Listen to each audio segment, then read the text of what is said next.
आदाब। मैं हूँ आपका मेज़बान डॉक्टर अमजद अली बाबर। आज मैं असरार उर्दू के तहत एक नहायत अहम मौज़ू लेकर हाज़िर हूँ। आज हम पढ़ेंगे मीर तक़ी मीर की एक ग़ज़ल की तशरीह, मुश्किल अल्फ़ाज़ के माने, बल्कि हम सीखेंगे कि शेर की तशरीह कैसे की जाती है। मीर तक़ी मीर उर्दू अदब में छोटी क्लासों से लेकर स्कूल एजुकेशन से लेकर हाई क्लासेस यूजी और पीजी लेवल तक पढ़ा और पढ़ाया जाता है। उसके बाद नेट, जेआरएफ, सिविल सर्विस में उर्दू को ऑप्शनल मजमून के तौर पर रखने वाले एस्पिरेंट्स के लिए भी मीर तकी मीर एक नहायत अहम मौजू रहता है। इसी मुनासबत से आज हम मीर तकी मीर की एक बहुत मशहूर गजल पे बात करेंगे। जिन दोस्तों ने चैनल को सब्सक्राइब नहीं किया है, चैनल को जरूर सब्सक्राइब करें और कम से कम सिर्फ अपने एक दोस्त को चैनल जरूर शेयर करें ताकि कोई इससे इस्तेफादा कर सके। अपने मशरों से भी नवाजते रहिएगा। हम चलते हैं मीर तकी मीर की गजल पे।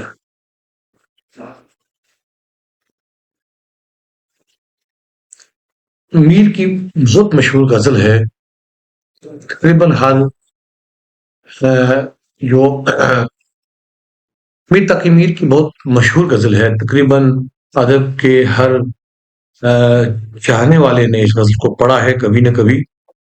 इस गजल का मतलब है हस्ती अपनी हबाब की सी है, ये नमाइश शराब की सी है।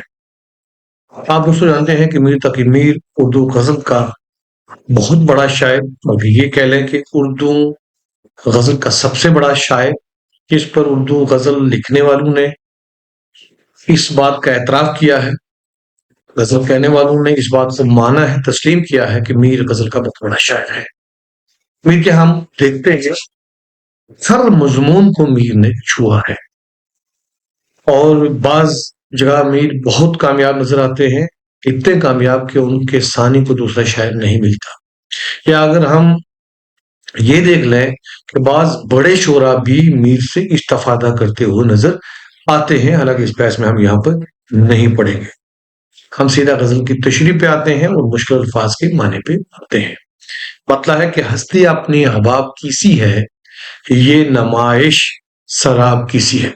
तो दोस्तों ये देखिएगा कि ये जो है शराब और हबाब इस गजल में, क्योंकि गजल में जब तक आप काफिया नहीं समझोगे, गजल में आप रदीफ नहीं समझोगे या आपको पता नहीं होगा, तो आपको गजल की तशरीह करने में, गजल पढ़ने में मजा नहीं आएगा। जो शायर है, गजल गो है, वो जो खेल खेलता है, जो वो आर्ट दिखाता है, वो काफिया और रदीफ की वजह से दिखाता है।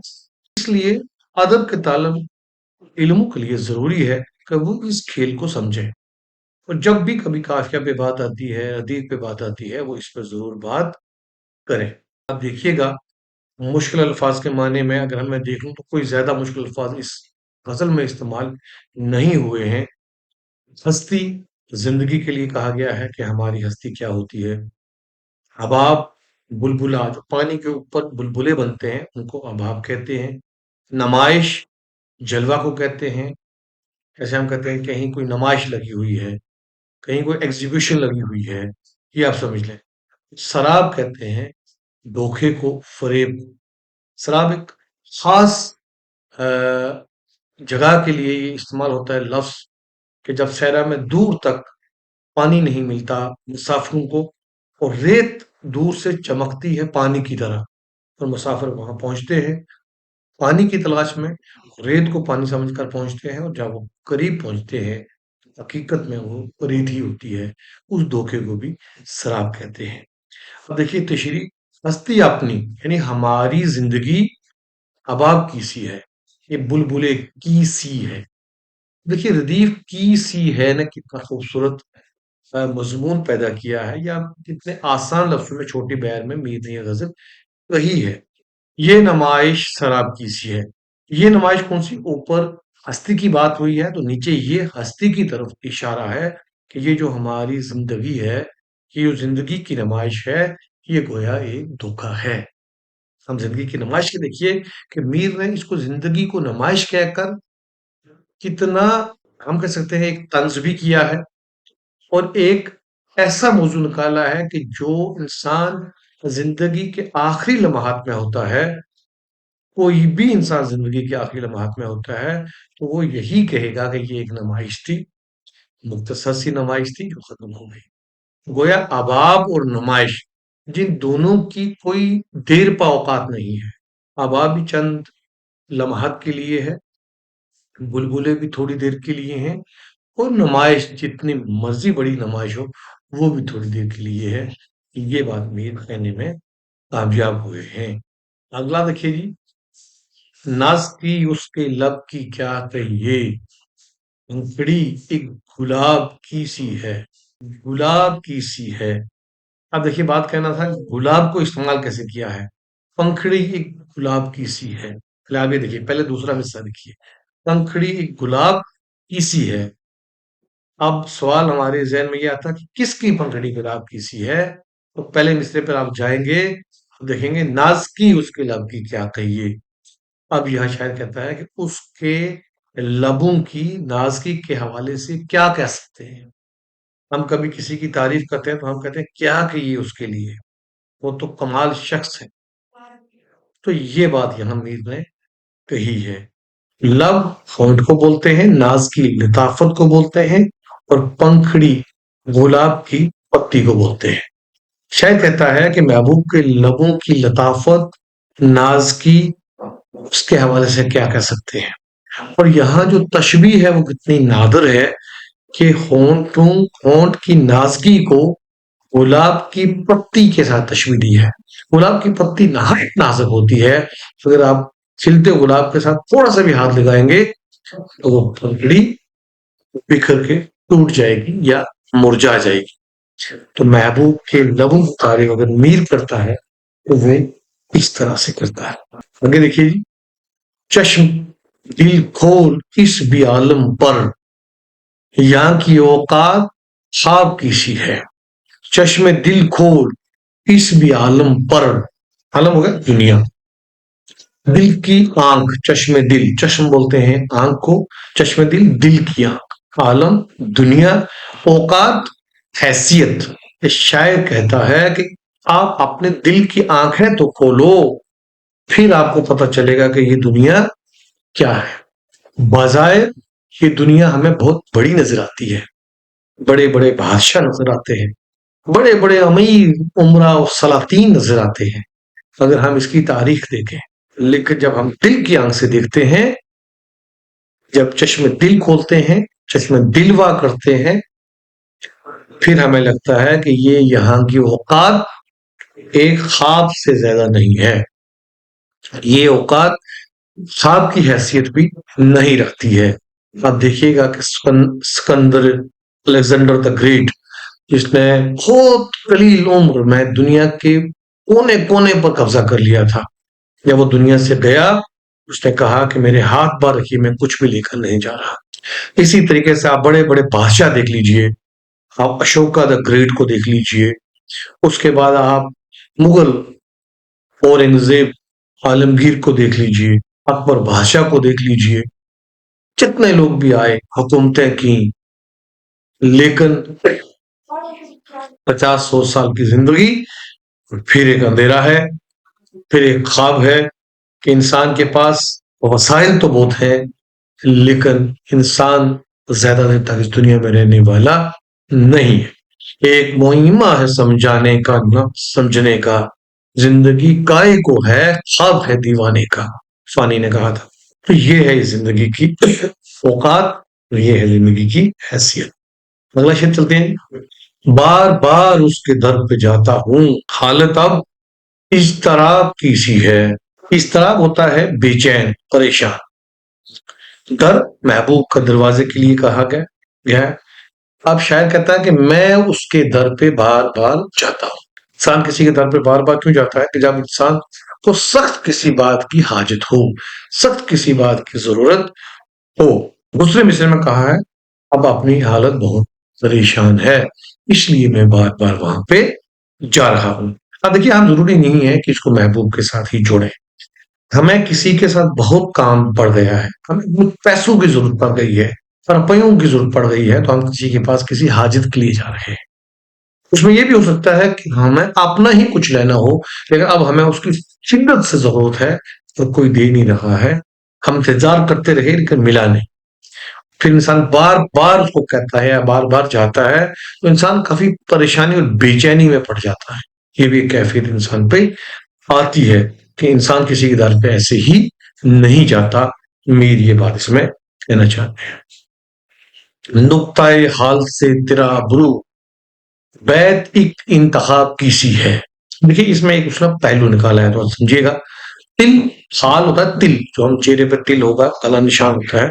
अब्रू पोएम को बोलते हैं, हमारी जो आंखों के ऊपर होते हैं आईलिड्स, जिनको हम बोलते हैं।